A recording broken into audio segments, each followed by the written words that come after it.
tous les 2 jours, vous vous rendez compte, 2 jours, il y a un agriculteur qui se suicide. Aujourd'hui, il n'y en a pas, c'est dimanche, le jour du Seigneur. Demain, il y en a un. Mardi, il n'y en aura pas, mais mercredi, il y en a un. Qui est responsable des suicides? Le ministre de l'Agriculture. Ça me paraît évident. Est-ce qu'il est vraiment responsable? Dans cette vidéo, il ne s'agit pas de répéter ce qui se dit partout à propos de l'état actuel du système, mais plutôt de remonter aux causes ésotériques qui ont conduit à cette situation. Olivier Manitara a donné cette conférence que vous allez voir il y a 12 ans, et pourtant elle m'a paru brûlante d'actualité. Si la vision d'Olivier Manitara vous parle, vous interpelle, n'hésitez pas à jeter un œil à la formation offerte, qui explore le thème des mondes invisibles. Je vous souhaite une bonne vidéo. Il y a une agression, mais sans nom, qui nous arrive dessus. On se fait agresser, mes amis. L'humanité tout entière, mais ouvrez les yeux, c'est clair. On n'était pas prêt à ces nouvelles technologies qui sont arrivées, à la télévision, à toutes ces choses-là. Moi, quand je regarde mes enfants, ils peuvent même pas imaginer le monde sans ça. Mais moi, je sais très bien qu'avant, il n'y avait pas ça.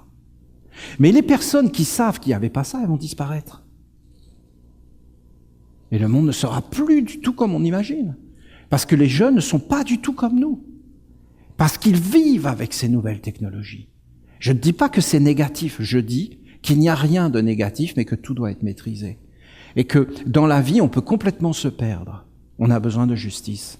On a besoin d'une vraie justice. Alors si vous me permettez, je veux revenir pour essayer d'approfondir et vous montrer des lois. Ce que je veux vous dire, c'est qu'aujourd'hui, c'est une évidence. C'est pas une évidence pour nous les Esséniens, c'est une évidence pour tous les penseurs de la planète.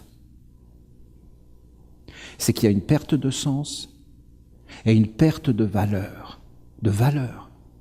Et que les êtres sont perdus, mes amis, perdus, mais vraiment perdus, et qui se raccrochent à tout et n'importe quoi. Est-ce que vous vous rendez compte quand même que les statistiques que je vous ai données hier, quand même, vous vous rendez compte? Un agriculteur en France, un agriculteur tous les 2 jours qui se suicide. Vous imaginez? Il se suicide, c'est pas rien. Hein. C'est d'un acte d'une violence extrême. Parce que je tue une personne, vous voyez, les mots sont pas beaux. C'est pas beau comme mot, il faut quand même en être conscient, mais je suis bien obligé d'en parler. Que je tue une personne, il y a plein de moyens de tuer une personne, plein. Il y a des moyens directs et des moyens indirects. Est-ce que ces agriculteurs se tuent eux-mêmes ou est-ce qu'ils sont tués? Est-ce qu'ils sont mis dans des conditions tellement extrêmes qu'ils se suppriment? Dans ce cas, c'est qu'il y a quelqu'un qui les supprime. Parce que tous les 2 jours, qu'est-ce que c'est? Qui est le responsable? Le ministre de l'Agriculture.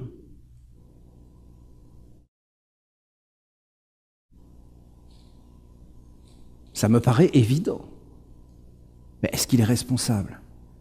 Non, parce que c'est qu'un bonhomme qui est là, et qui comprend rien à la vie. Qu'est-ce que vous croyez? Même à l'agriculture. Ça se trouve, il n'a jamais été paysan. Il sort des universités, le bonhomme. Il sait signer des papiers. Et il a autour de lui des mondes qui sont des professionnels de la pensée et qui pensent agriculture, non, qui pensent économie mondiale, qui te disent dans tel pays vous allez cultiver ça, dans tel pays vous avez cultivé ça. Il n'y a plus du tout d'individualisme et de liberté et de famille, mais on pense en groupe, on pense en économie d'État, on pense en rentabilité, en TVA, en impôts. Alors les impôts, vous ne pouvez pas imaginer comment on pense en impôts. C'est que des produits et des chiffres. Donc c'est une économie. Est-ce que c'est une économie ou un gaspillage? Voilà des questions. Est-ce qu'on peut saisir les tribunaux? Parce qu'on souffre. Et s'il n'y a pas de justice, comment on fait? S'il y a des êtres qui sont hors la loi, on ne peut pas les atteindre. Comment on fait? Comment on fait pour mettre de l'ordre? Comment on fait pour regarder? Est-ce qu'il y a une volonté de regarder? Ou est-ce que la justice, c'est celui qui va voler le lapin de son voisin? Alors là, lui, on le matraque, on l'attrape et on le matraque. Moi, je pense qu'un agriculteur tous les 2 jours, ça me paraît complètement... Mais c'est des statistiques, vous comprenez? Moi, je viens de famille d'agriculteurs, c'est pas des statistiques. Ma grand-mère, c'est pas une statistique, ma grand-mère, moi. Mon grand-père, c'est pas une statistique, mon grand-père. C'est des agriculteurs, je les connais, moi, les agriculteurs. J'y étais, moi, dans la ferme avec les vaches et tout ça. Je sais exactement ce dont je vous parle. Hein. Je suis pas un agriculteur, mais je l'ai vu, je sais ce que c'est. J'étais dedans, j'étais avec eux. Et je vois bien ce qui leur est tombé dessus. Et tout le monde qui est arrivé, de l'industrie, de tout ça, et l'écrasement, et comment on a écrasé les êtres par un système. Et je dis que c'est voulu. Je dis que c'est voulu. Alors voilà, d'accord ?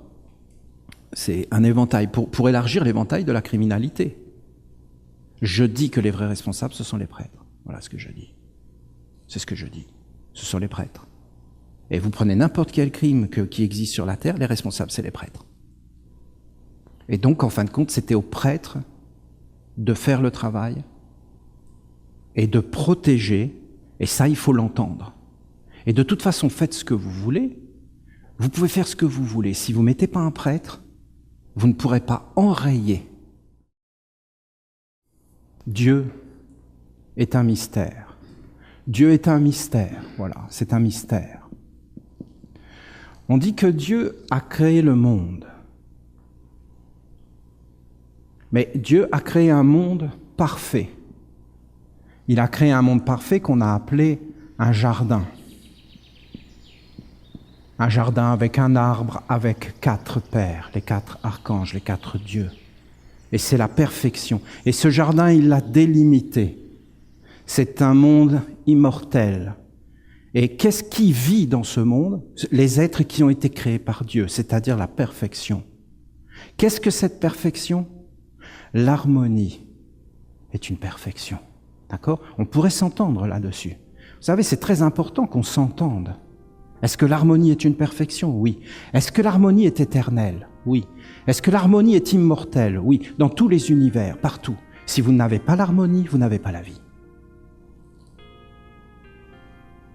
L'intelligence, s'il n'y a pas une intelligence, il n'y a rien. Dans tout ce que vous voyez, il y a une intelligence supérieure.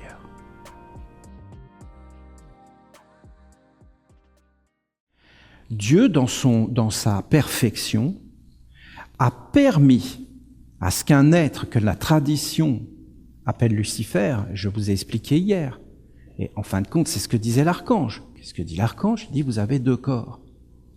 Dans son psaume. Et il dit pas le mot. Et en fin de compte, ça veut dire quoi ? Ça veut dire que Lucifer, c'est nous. C'est aussi simple que ça. Parce que Lucifer, c'est vraiment celui qui a 2 corps.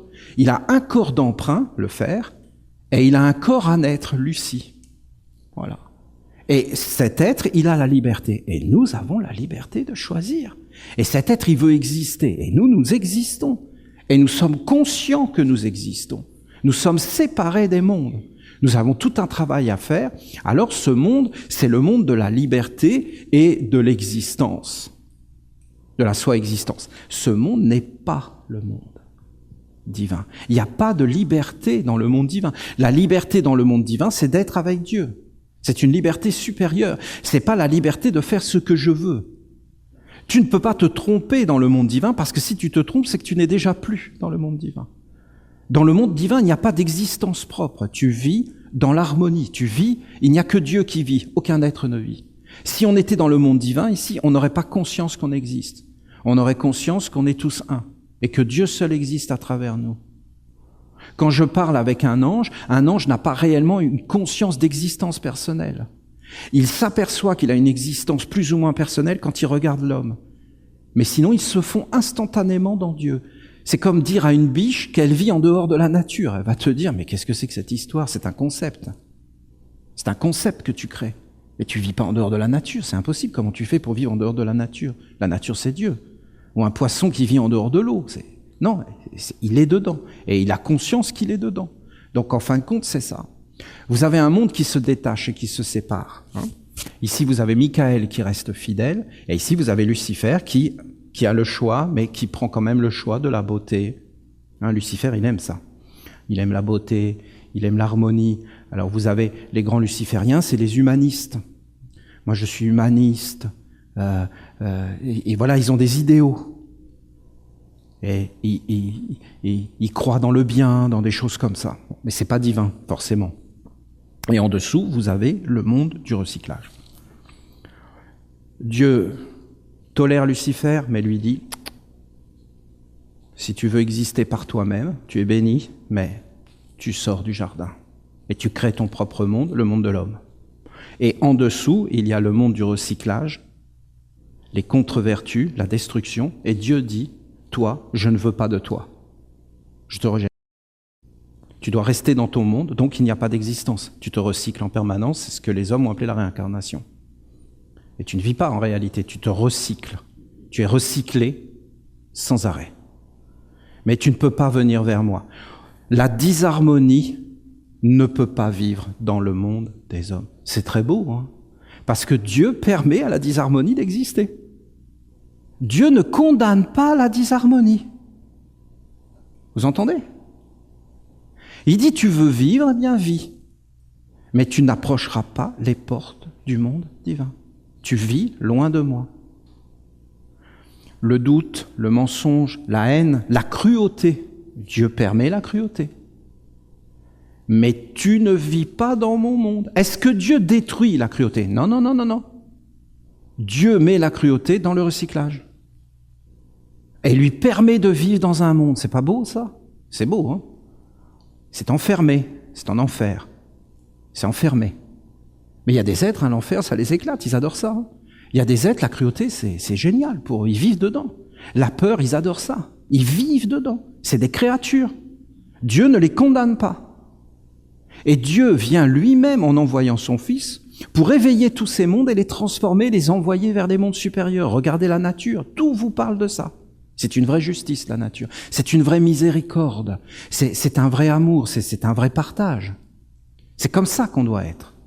Bon. Donc Dieu ne tolère pas ce monde, il le tolère, mais il ne le tolère pas dans son monde. Et Lucifer, c'est très dur pour lui parce que lui, il est entre les deux mondes. Alors ces mondes-là veulent conquérir le monde de Lucifer, c'est-à-dire ce qu'on appelle le monde spirituel, et en fin de compte, ils veulent le conquérir. Et Lucifer, il essaie de maintenir son monde. Mais vous avez vraiment l'homme, hein, c'est bien l'homme. C'est l'homme qui essaie de croire dans des idéaux, mais tout lui montre que ça marche pas. Tout lui montre. Tout ce que tu fais ne marche pas. Seul Dieu est grand.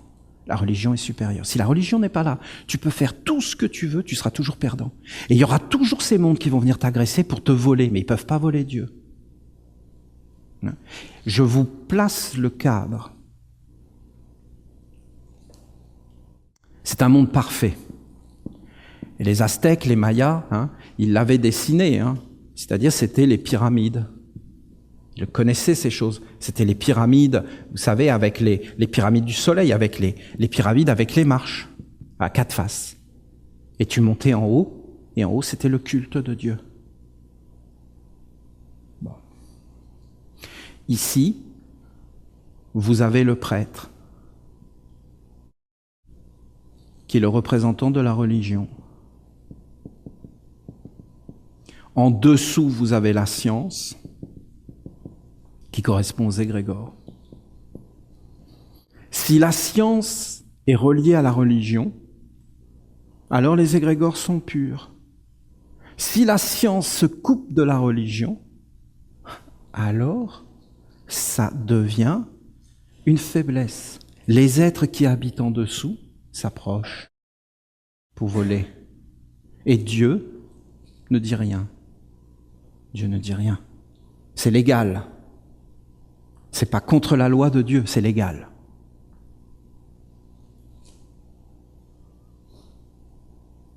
Ensuite, ça descend. Ici, c'est la justice. C'est très beau, hein. Magistrat. Vous entendez? Magistrat, mage. Un mage. C'est pas rien, hein. C'est quelqu'un qui protège les mondes. Ensuite, vous avez l'économie. Et là, vous avez la vie quotidienne. Et ça, c'est un tout, du haut jusqu'en bas, la pyramide. Le corps de l'État, le corps de la gouvernance. Alors, et là, vous avez les hommes. Hein. Les hommes, ils sont là, avec leur corps, avec les pensées, les sentiments. Et tout ça est dans le monde du recyclage. Et tout ça veut sortir de ce monde enfermé, veut sortir et aller vers le haut. Et quand ils rentrent vers le haut, ils rencontrent quoi? Ils rencontrent des esprits. Des génies, c'est-à-dire des mémoires. et des égrégores, c'est-à-dire des intelligences collectives. Dieu rejette ce monde.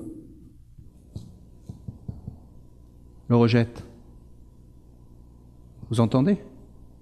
Vous voulez la preuve ? Vous avez Dieu, il est là. Regardez, il est brillant.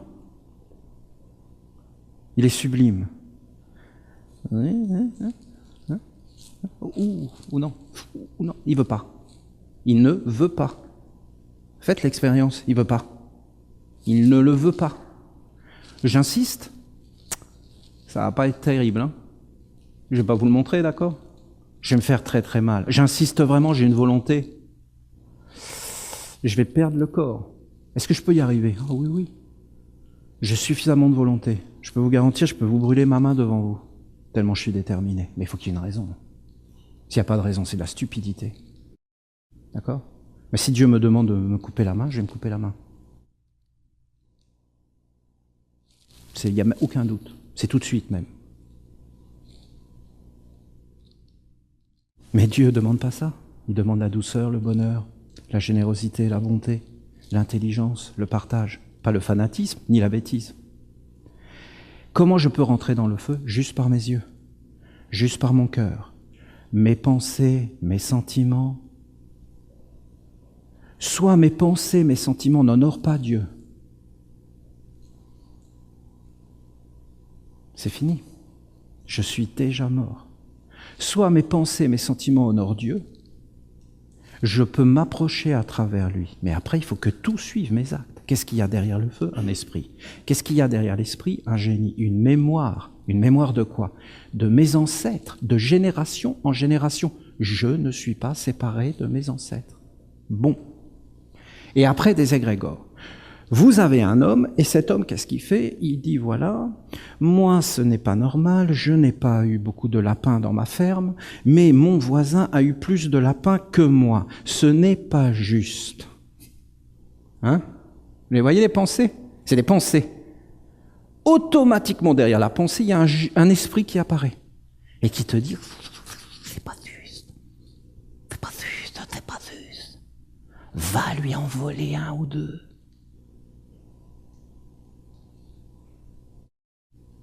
D'où il vient cet esprit ? Il vient d'en bas. Soit l'homme a un système immunitaire puissant.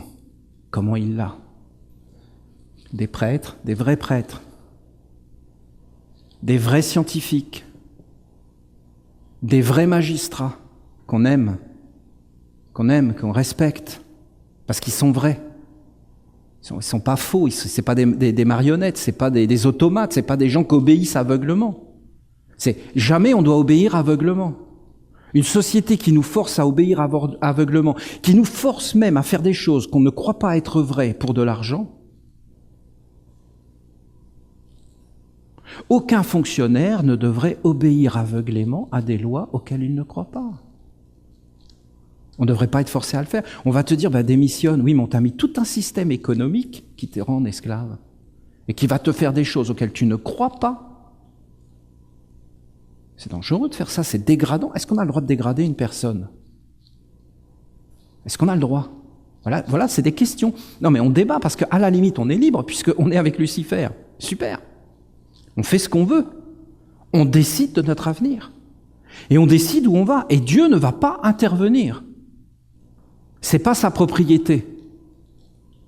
C'est des lois. Je décide de voler le lapin. Ma conscience me dit, et dans mes rêves et tout ça, on va venir me prévenir. Oui, mais je le fais quand même. Ah, je me fais un corps de voleur de lapin. Là, il y a un esprit. Cet esprit, il se dit, ça y est, j'en tiens un. Bon. Et lui, qu'est-ce qu'il va faire ? Il va essayer de se multiplier. Déjà, il va passer dans la famille. Il va tout un savoir-faire, toute une technologie. Et après, il va essayer de monter, de gratter. Parce que lui, son but, c'est d'arriver ici. Hein. Parce qu'ici, il devient la religion des voleurs de lapins. Et qui rentre au gouvernement. Et qui s'empare de la science. C'est des voleurs de lapins. Ah, mais ils sont au-dessus des lois maintenant. Donc lui, il s'en fout. Et il va dire, il s'empare de la justice de voleurs de lapins. Et vous savez ce qu'il fait, le magistrat, là? T'as volé un lapin, toi? Hein? Mais tu sais que je connais ça par cœur, moi. C'est toute ma tradition familiale. En prison. Ah, c'est beau. Vous trouvez ça beau? Le grand voleur de lapin qui a réussi, qui met le petit voleur de lapin en concurrence en prison. Parce que c'est ce qu'ils font. Parce que plus c'est malhonnête, plus c'est pervers, plus ça les fait jouir.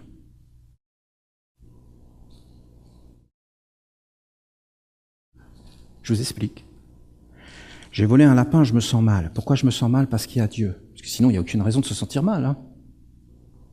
Explique-moi pourquoi tu te sens mal. Il n'y a pas de monde invisible. Tu te sens mal si tu vas te faire attraper. Alors qu'est-ce qu'on fait? Ben, on met des policiers derrière tous les lapins. C'est pas économique. Hein. Comment on les paye? Ben, on augmente les impôts. Mais c'est qui est derrière tout ça? Alors en réalité, je vais voir le prêtre. Et je me confesse. Voilà, j'ai volé le lapin. Le prêtre, qu'est-ce qu'il fait? Ben, il dit non, c'est pas bien, tu me diras 4 Ave Pater, 5 Ave Maria, ou il fera comme le policier quand tu fais une infraction, où tu dépasses la limitation de vitesse. Hein, voilà. Alors il va te dire, ben voilà, tu paies une amende, c'est-à-dire un rite d'expiation. C'est un rite d'expiation. Hein. Tout ça, c'est pris à la religion. Tu vas rééquilibrer en donnant pour la société. C'est bien vu, c'est bien vu. La perfection des perfections, le prêtre dit, ce que tu as fait n'est pas bien, tu vas le dire à la communauté. Et tu vas aller rendre les lapins à son propriétaire en t'excusant et en demandant le pardon. Ouh, la lumière. L'esprit du voleur de lapins vient de se prendre une claque monumentale. Il a perdu, il vient d'être condamné. Et il vient d'être condamné à être enfermé. Le reste, il a gagné. Celui-là s'est fait attraper et il est condamné. C'est pervers, hein, ce que je vous dis. C'est sympa, j'ai pris voleur de lapin, j'ai pas pris un violeur, j'ai pas pris un... Parce que c'est terrible, hein. On peut prendre ça, hein. C'est un violeur, c'est terrible, hein. C'est vraiment là, on rentre vraiment dans des crimes très très graves. Surtout des enfants. Parce que l'enfant, il est détruit, il l'a tué. Il l'a tué vraiment, il l'a tué. Mais pour de vrai. Parce que vous comprenez le problème d'un crime. C'est qu'il y a 2 responsables. Parce que celui qui est la victime, je peux vous garantir qu'il est détruit. Et que lui aussi a besoin de justice et de réparation. Parce que sinon, il se fait envahir par la rancune, par le sentiment d'injustice. Et vous croyez qu'il y a un Dieu qui va le protéger? Pas du tout. Quand même dire les choses telles qu'elles sont. Il est foutu. Et vous avez des tas de gens qui vont sombrer dans des mondes sombres et sordides parce qu'on a commis des actes sur eux qui peuvent paraître injustes, parce que c'est la loi. C'est la loi, tout ça. Et en fin de compte, ils ne trouveront pas réparation, hein, vous savez, toutes les choses. Et je peux vous garantir qu'ils vont avoir des problèmes dans leur vie, mais c'est incroyable. Et vous avez une majorité d'hommes qui vont subir des crimes, qui vont se mettre à faire les mêmes crimes à leur tour. C'est-à-dire qu'ils ont été réellement fécondés, et que c'est une fécondation. Mais de quoi tu nous parles, Olivier? Je vous parle de science. De science. De connaissance des lois. Et bien sûr de religion, parce que seul Dieu peut, en réalité, amener la guérison de ces mondes-là. Parce que les voleurs de lapins s'associent, parce que vous comprenez bien que vous avez un homme qui est là, mais mon Dieu, mais comprenez ce que je vous dis. Il n'a pas le choix. Vous comprenez qu'il n'a pas le choix. Vous comprenez que de dire qu'on va arrêter, surtout avec le système actuel, qui est une aberration, donc il faut quand même dire les choses comme elles sont, quelque chose qui ne fonctionne pas. Les prisons sont en train d'augmenter. Il n'y a jamais eu autant de criminalité, mais à tous les niveaux. Au niveau de l'État, au niveau de la religion, au niveau de la science. On parle de crimes, de la science. C'est des crimes. Ils sont envahis. C'est pas qu'ils s'en aperçoivent pas, les gens à la fin. Ils s'aperçoivent pas qu'ils sont dans des attitudes. Mais dans le fond, au fond d'eux, ils le savent. Ils le savent au plus profond d'eux. que c'est pas net tout ce qu'ils font, tout ce que fait la science. Vous vous rendez compte que maintenant l'agriculture, c'est devenu de manipuler des produits d'une haute toxicité, l'agriculture. C'est devenu une haute toxicité. Les agriculteurs attrapent le cancer. Qu'est-ce que fait la science? Qu'est-ce que font les religieux là-dedans? Pour dire stop, ils n'ont plus aucun pouvoir, ce n'est plus eux qui gouvernent. Mais c'est super dangereux tout ça, parce que on va aller vers une dictature, parce qu'on va mettre des policiers partout, ce qui est une preuve de dégénérescence. Plus vous avez de police, plus vous avez d'armée, plus vous êtes dans une société dégénérée. Plus vous êtes infantilisé, plus vous êtes dans une société qui dégénère. Plus vous êtes responsable, plus vous êtes individualisé, plus vous êtes dans la communication, plus vous êtes dans une société saine et bonne. Par exemple, je vous donne des lois. En France, par exemple, les gendarmes, ils souffrent. Pourquoi? Parce qu'en réalité, ils ne les laissent jamais sur les mêmes places. Ils les changent sans arrêt. Pourquoi? Les gendarmes ne doivent pas pactiser avec la population. Les gendarmes ne doivent pas fraterniser avec les gens. Vous comprenez? Il ne doit pas y avoir de dialogue. C'est mort. C'est quoi la justice? C'est d'aller voir son ami et de lui dire en tant que gendarme, écoute, voilà, je sais que tu fais des choses pas nettes, écoute, là tu vas trop loin. Alors maintenant tu te calmes. Un jeune qui se trouve condamné parce qu'il a fumé du cannabis, alors que Bill Clinton avoue ouvertement qu'il fumait du cannabis. Sentiment d'injustice, habitude à violer la loi. Mauvaise loi. Mauvaise loi engendre des êtres qui violent la loi. Tous les jeunes fument du cannabis, alors que c'est interdit. Qu'est-ce que c'est que ce délire? Pourquoi on accepte des choses comme ça? Bon, je pose tout ça de côté pour vous montrer que c'est une bêtise et que la justice, c'est pas quelque chose qui est bête, mais c'est quelque chose qui est intelligent, serein, souple, tolérant, que ça ne doit pas être une dictature, que ça doit être des êtres qui sont formés, que ça doit être des êtres qui ont du recul, qui sont dans l'amour de l'autre, qui sont dans le respect, qui sont formés, surtout pas des fanatiques, surtout pas des sectaires, mais quand même des êtres droits, mais qui vont pas aller condamner des humains, que c'est pas du lynchage, c'est de l'amour, c'est de l'affection, c'est du respect de Dieu, c'est quelque chose de beau, c'est quelque chose de grand. Vous prenez quelqu'un qui a commis un crime comme un viol, et vous lui donnez une peine de prison sans le soigner, et après vous le relâchez. Et le mec, il est toujours malade. C'est qui le criminel? Donc il recommence. Après 10 ans de prison, je peux vous garantir que la pression est montée. Mais que c'est pire. Qu'est-ce que c'est que ce délire? Il faut absolument qu'il soit condamné. Mais non, il faut qu'il soit guéri. Mais pas lui, puisqu'il était obligé de le faire. Pourquoi? C'est une tradition. C'est des égrégores, c'est des esprits qui sont derrière. Voilà. Vous avez à peu près l'idée générale. Bon. On pose toute cette philosophie, et vous allez voir que dans 100 ans, 150 ans, 200 ans, des êtres vont prendre ce savoir et vont se dire attention, il y a une autre façon de voir le monde.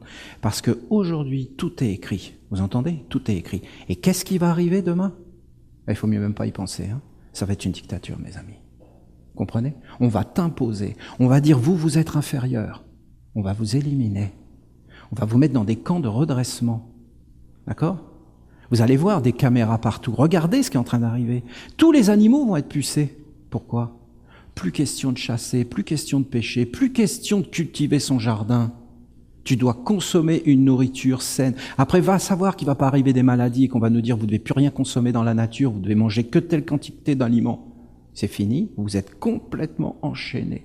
Plus possibilité d'être libre, plus de liberté. Plus de liberté. Plus de liberté, plus de justice, plus de magistrats pour protéger, plus de scientifiques pour dire ça va pas, plus de philosophes, plus de religieux. Plus de liberté.